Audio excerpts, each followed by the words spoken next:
As Split Enz began to grow in musicianship, personality and popularity, Tim Finn's younger brother Neil watched on with pride as a genuine fan of the band, inspired by his siblings' passion and life in the thick of music. As soon as Tim got into a serious band, Split Enz, and it was pretty much unlike anything else that was around at the time or since, and I pretty inspired by watching them writing, so it made it seem possible to make a career out of music, even though wasn't like they were making money, but you could tell that it was going somewhere.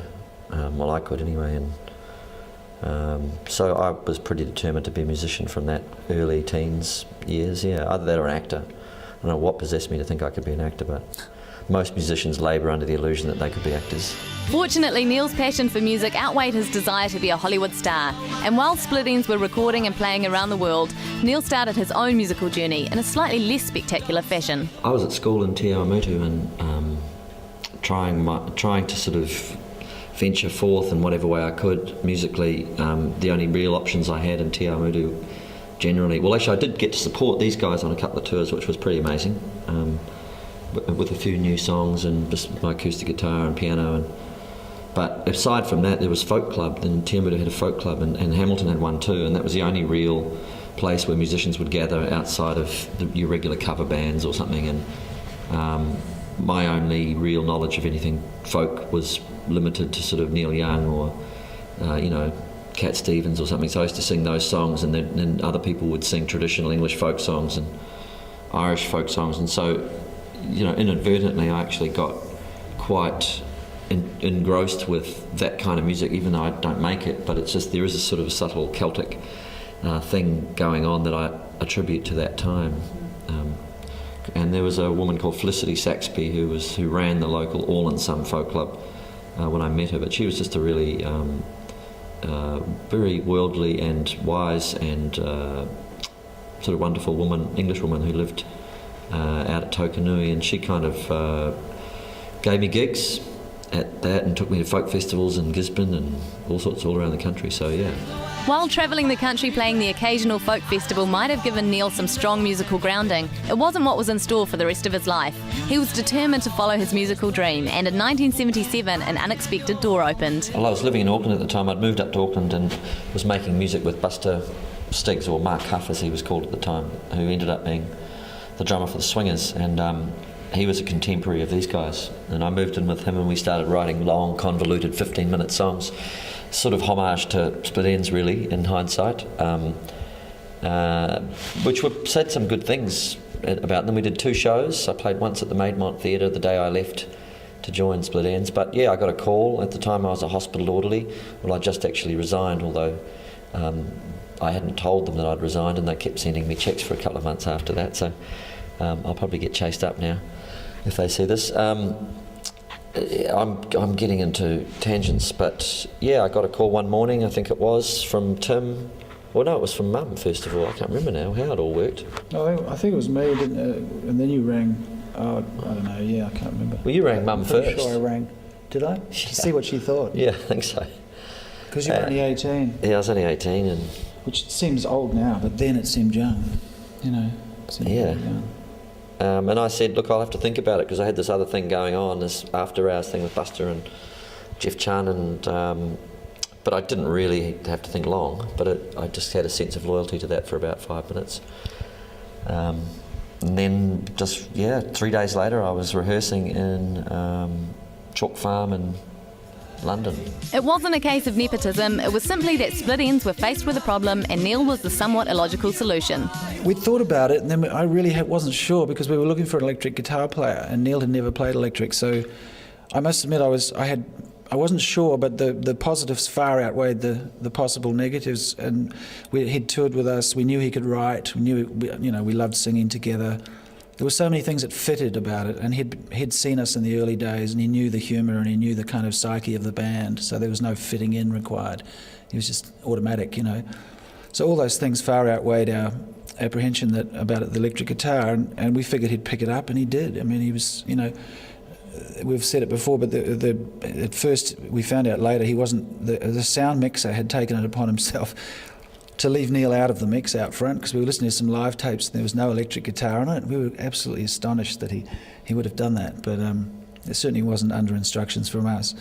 But it's not that Neil was that bad, he just needed a bit of time to settle in. On my first tour I was pretty average, I think. Yeah, there's a big difference between acoustic guitar and electric guitar.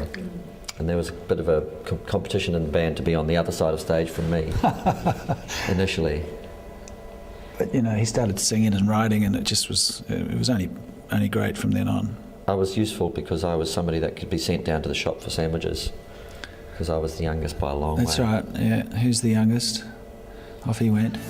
But it was more than sandwiches that Neil had to offer, and his addition to Split Enz provided a new dynamic and energy for a band that had well and truly done the hard yards and already seen a number of lineup changes. Well, it was another voice, it started with Phil and I, so we had the two-voice thing, but very different. I mean, with Phil and I, we were both, I guess, trying to find our unique style, and it would only blend occasionally, and it would be quite an abstract thing, even though we did sing harmonies.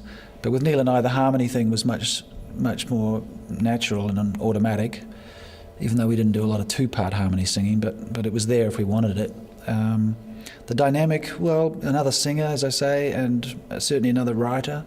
He gradually started writing more and more as the albums went by. And having a brother in the band, I mean, Split Enz always felt like a strange sort of family anyway, so that was just strengthened the family sort of feel. I was pretty keen. I had super keen, a keenness because I was young and it was all big adventure. So maybe that was possibly quite good at the time when these guys had been doing it for a few years in England and there'd been a few knockbacks and stuff. It was probably quite good to have somebody who just was, you know, I was kind of blown away by everything that was happening to us. So maybe it was, it's like that when somebody new enters the fray and they give you fresh eyes and fresh enthusiasm for it. With 2 albums down and tours throughout Australasia, the UK and the US, Split Enz showed no signs of stopping. 1977 saw the recording and release of their 3rd album in as many years, Dysrhythmia, which spawned the singles My Mistake and Boulder's Brass. While Neil had been part of the recording and touring of Dysrhythmia, it wasn't until the band's 4th album, Frenzy, in 1978, that the Finn brothers first began flirting with writing songs together, albeit in a very basic sense. At the time, we might throw each other a title, or I think there's really only 2 or 3 songs that were actually co-written. There was Mind Over Matter, Give It a Whirl.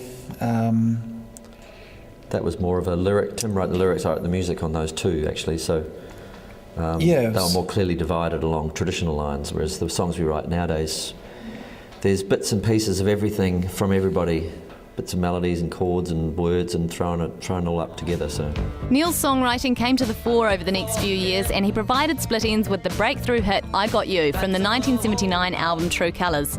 Both the single and the album went to #1, not only in New Zealand but also in Australia, where 200,000 copies of the record sold, the equivalent of 1 in every 10 homes.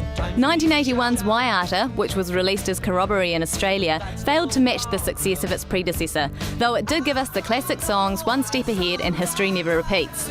Following that came Time and Tide in 1982, and once again Split Enz topped the Australian and New Zealand charts with an album that has been credited as the band's creative peak and included the singles Dirty Creature and 6 Months in a Leaky Boat. Even though Neil had now been in Split Enz for 5 years, songwriting collaborations between the Finn brothers were still a rare occurrence. I know I was interested in just trying to work out what I could do. I was becoming obsessed around 77, 78, after Phil had left the band. I just wanted to write and sort of work all that out, work out what I could do, I suppose, and scored a few bullseyes and missed a whole lot of things, but, you have to go through that, I think, and so I wasn't looking to collaborate, and particularly having collaborated with Phil in the early days and then that falling apart, I suppose I was just more interested in, working out what I could do. This desire to further his own songwriting capabilities led to Tim taking a break from Split Enz in 1983 to record his solo album, Escapade. The album reached the top of New Zealand charts and produced the #1 single, Fraction Too Much Friction. There's a fraction too much friction. Take a typical man and roll him with a typical woman, then sit back and watch everything slide. It's a perfectly natural expression of ill will, but when will hostility subside? There's a fraction too much friction. There's a fraction too much friction, yeah. Don't believe in the There's a fraction too much friction, yeah. Oh yeah. It's a very old problem that goes back to the dark ages. The wages of original sin. Let's make it a better world. Let's shake it up, boys and girls. It's never too late to begin. There's a fraction too much friction. There's a fraction too much friction, yeah. Men and women need each other. Should be like sister and brother. There's a fraction too much friction, yeah. Oh yeah.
Someone inside this oyster, there's a pearl. There's a fraction too much friction. There's a fraction too much friction, yeah.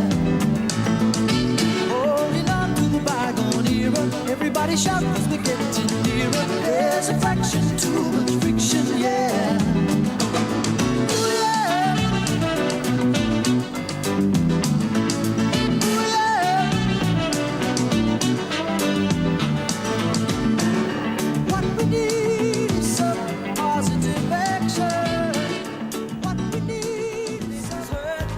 With Tim busy working on Escapade, for the first time Neil took the reins in the songwriting department for the 1983 Split album Conflicting Emotions.